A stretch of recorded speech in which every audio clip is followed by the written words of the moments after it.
Welcome back, ladies and gentlemen. Today, we are going to be talking about The Way of Kings by Brandon Sanderson. It is the first book in the Stormlight Archive. There's supposed to be 10 of these books. They're thick, they're big, they're chonky, and wow, was this book amazing. I really wanted to finish it in like a week and a half, and it took me about 2.5 weeks to finish it. I was trying to grind through it, but at the same time I was enjoying it. A very good book. Would highly recommend.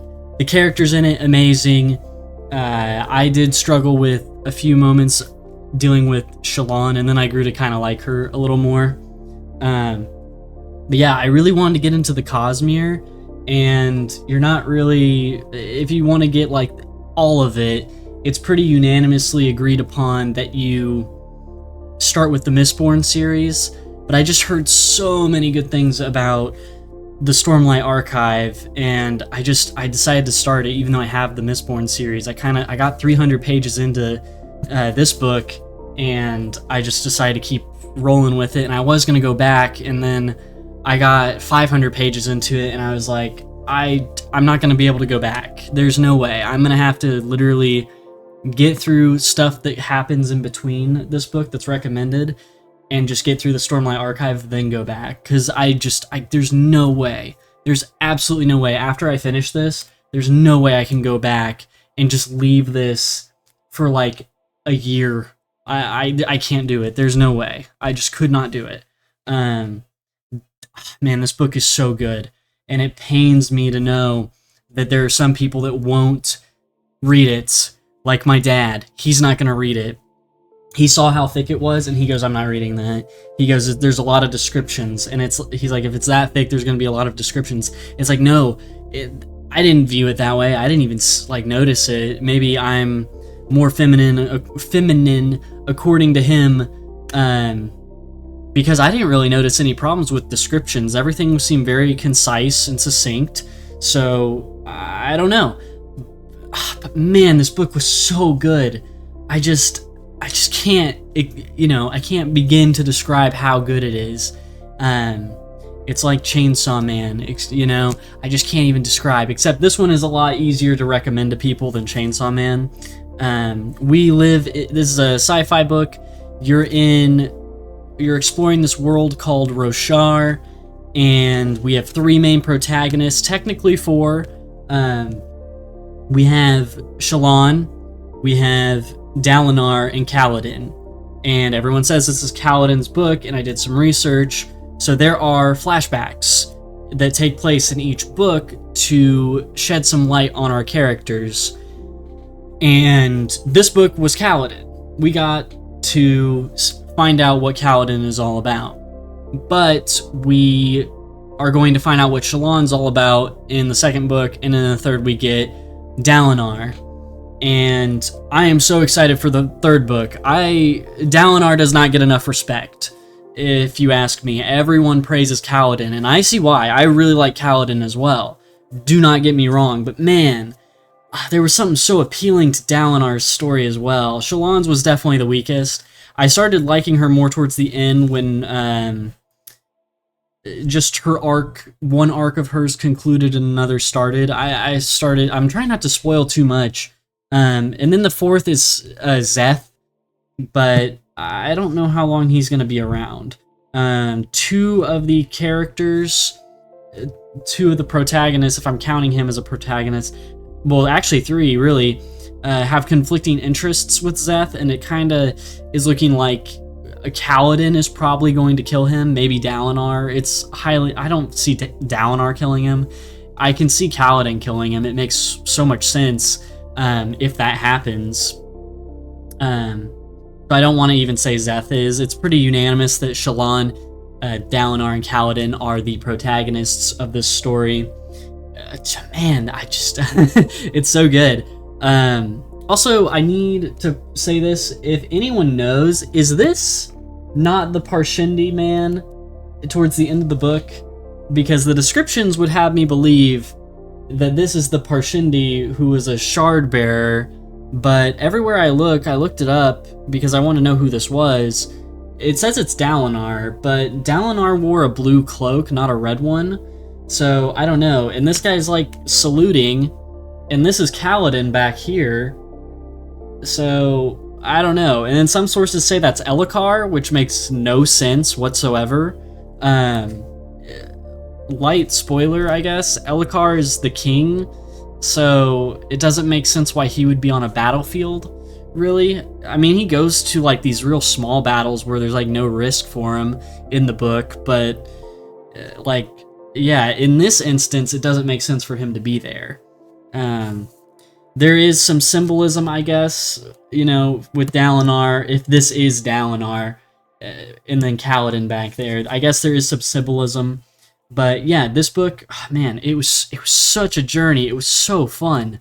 I don't know.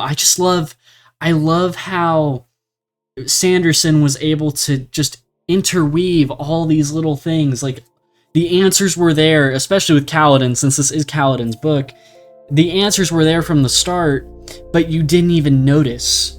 And it pains me, because I really want to start on Words of Radiance, but it is highly recommended that I read Warbreaker. Sorry, that's Brandon Sanderson. Warbreaker, which is like 650 pages. It's big. It's highly recommended I read that beforehand.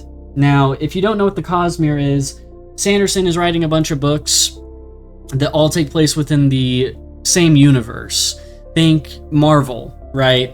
Like, this book takes place on a completely different planet, but I guess the magic or something is going to intertwine with this series. And yeah, and then there's some stuff that I have to read. What is it? Shadows in the Silence, or Shadows of Silence in the Force of Hell, which is like 60 pages. It's very short. And then in between the second book and the third, I need to read Dawnshard and Edgedancer, which I heard people hate Edgedancer, but I heard it's really short. So that's a positive. But yeah, I really want to start the second book, but I want to get as much out of it as I can, which is kind of contradictory because I didn't start with Mistborn. I'm honestly happy I didn't start with Mistborn. This is amazing. I don't know what I could have really missed.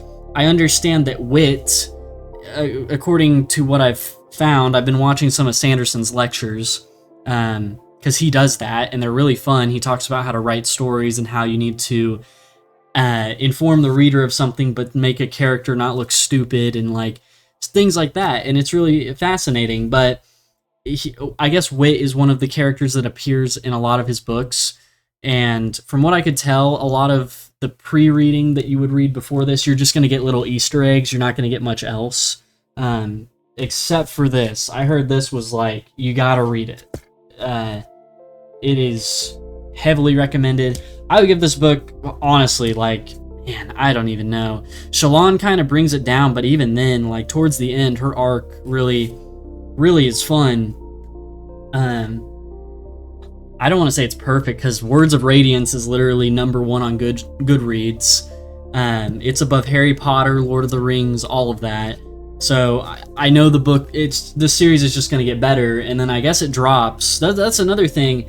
I did notice that when I was doing research on reading orders and what to read in between these books, there were people rating the books, and they would say the order that they read them in, and I noticed a lot of people didn't really like the 5th book and the 3rd book as much if they didn't read recommended books in between.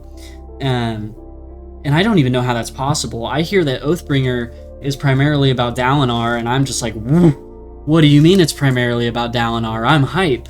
And then there's some people that they read the books in between, and they say it's their favorite. So, like, the 3rd is their favorite. Some people like the 5th the most. Who knows? But yeah, I want to be one of those people that they really like all the books. I mean, most people say they like them all. They just find, like, the 3rd one the weakest. I'm expecting that the 4th is probably going to be the weakest in my eyes, but I could be wrong. Who knows? This is a mass paperback version, by the way. It was $8. And I spent about $24 on the first 3 books. So, and they just get longer. I think the second book is 1,300 pages. It's only like 50 pages more, but it is still just as big. yeah, I don't know.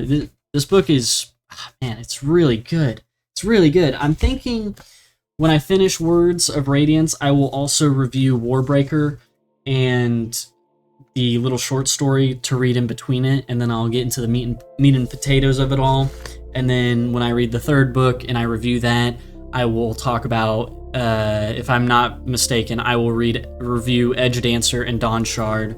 I also heard Dawnshard is very important, has a lot of context, and I read the back of it, and it's about Navani, which I could understand how that might have some important context in it. But yeah, I don't really want to spoil it. I was lucky enough that when I was looking stuff up, I did my best to avoid spoilers, and I don't want to accidentally spoil too much for you guys, even though it's a big book. Yeah, this book is just great. It is truly amazing. I would recommend. It is. I know it's fiction, and I used to be really against fiction, and I'm sure many of you are as well. You're like, what's the point of fiction? But man, I just don't know. I got a lot out of it. It was one of the greatest 2 weeks of my life. Kinda. Some other stuff happened. Wasn't as fun. But this was the positive, okay? But yeah. Oh yeah, that's what I was gonna say. Mass paperback. It was falling apart as I was reading it. I'm not gonna lie to you all. It is, it's like, look at this. It's falling apart. There's pages, like, towards the beginning and end that are literally falling out of the book. Oh, yep, okay, I just lost a page. Whoops. Yeah, so if you want the book to reread or something, you might want to not get mass paperback version. You can get hardbacks. I got the 5th book hardback for like $17. Buy it on Amazon. Do not buy it at a bookstore. Hardback was like $40. Don't do it. But yeah, I think I'll invest in the hardbacks of at least The Way of Kings. The Way of Kings is great. Yeah, I kind of want to talk more about it, but at the same time, I don't want to. Maybe when I finish all of it, I'll talk about it more and I'll just gush. But yeah, read it. Go out and read it. Start reading The Cosmere. I'm sure it's going to get better, most likely. So yeah, have a great day.